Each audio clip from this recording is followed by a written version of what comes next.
자, 이걸로요 국민 출산과 노후 문제까지 한 방에 날려버릴 수 있습니다. 안녕하십니까 할러님들, 강원국입니다.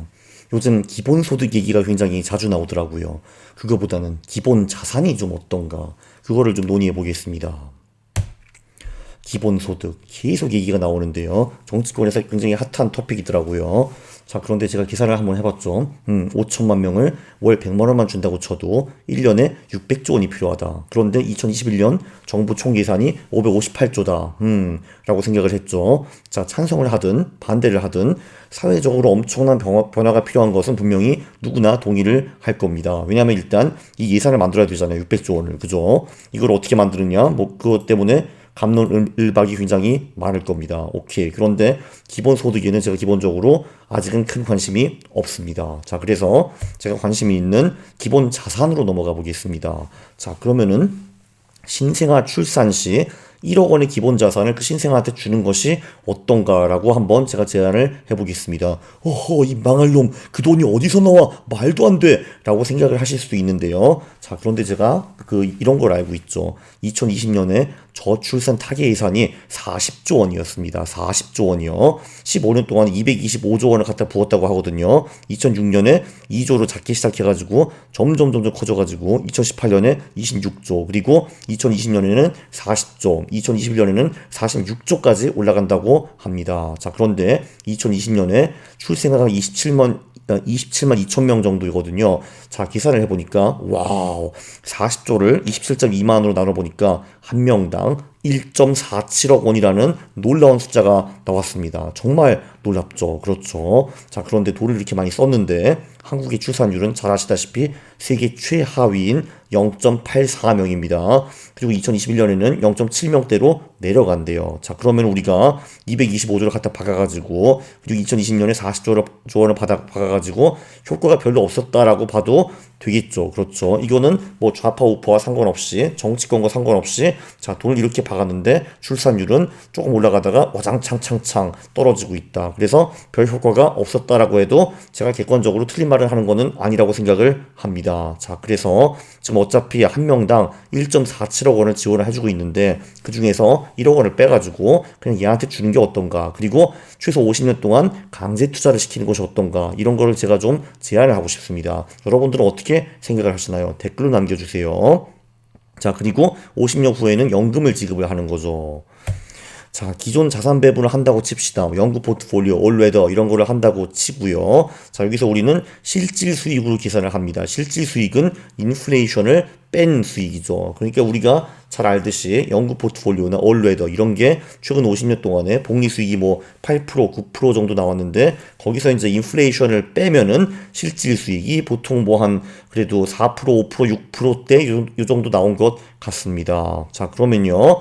자, 우리가 예를 들면은 그 1억 원을 가지고 실질 수익을 많이 못 냈어. 연 3%로 복리로 했다면은 요 1억이 4.38억 원 정도가 됩니다. 그러면 연금액은 한 110만 원. 연금액은 어떻게 계산을 했냐 하면은 요 총 자산의 그 3%를 그 매년 연금으로 지불한다라고 제가 계산을 해봤습니다. 그럼 이렇게 나오더라고요. 근데 사실 실질 수익 3%면은 투자를 잘 못한 거죠. 네, 예를 들면은 실질 수익 5% 정도, 실질 수익이 5% 정도면은 명목 수익률이 한 7에서 8% 정도 되겠네요. 그렇게 되면은 1억이 50년 만에 11.47억. 그러니까 지금 돈으로 11.47억이 된다는 겁니다. 이게 굉장히 중요한 포인트죠. 지금 돈으로. 그래서 지금 돈으로 월 290만 원 정도의 연금을 줄 수 있다라고 볼 수 있습니다. 근데 투자를 더 잘해가지고 실질 수익이 7%다. 그러면은 그 1억이 50년 만에 30억이 되는 거고요. 그러면은 연금이 736만 원씩 나옵니다. 한 달에요. 자, 그런데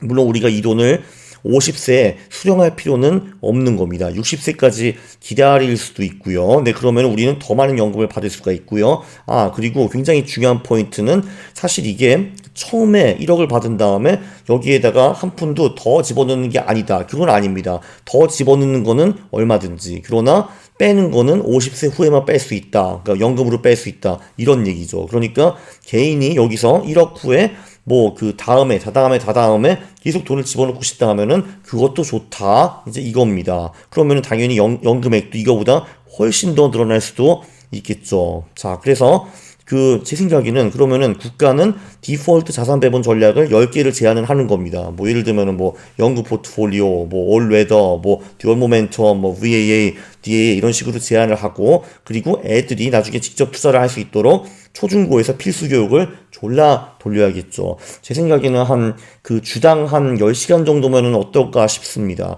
사실 학교에 쓸데없는 과목도 굉장히 많잖아요. 그거 다 지워버리고 투자 교육을 받는 겁니다. 일주일에 10시간이면 충분하다고 저는 봅니다.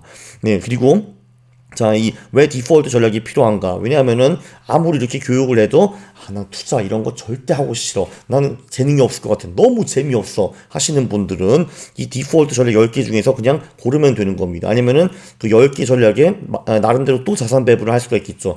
나 귀찮다. 잘 모르겠어. 야, 난 그냥 1번부터 10번까지 각각 10%를 투자하고 신경 끌래. 할 수 있는 거고, 그래도 내가 학교에서 배웠는데 4번 전략이 좀 좋은 것 같더라. 야, 그러면은 4번 전략에 뭐 20% 투자를 하고, 뭐 7번 전략이 15%, 뭐 나머지는 뭐 그 10번, 2번, 3번 전략에 분산 투자 이렇게 할 수도 있겠죠. 그리고 이제 그거보다 투자에 관심이 있으신 분들은 개인 투자 전략도 가능한데, 물론 이제 최선 자산 배분 기준을 통과를 해야겠죠. 이것 때문에 아마 국민 백테스터를 만들어야 될 겁니다. 그러니까 뭐 이런 거 당연히 안 되죠.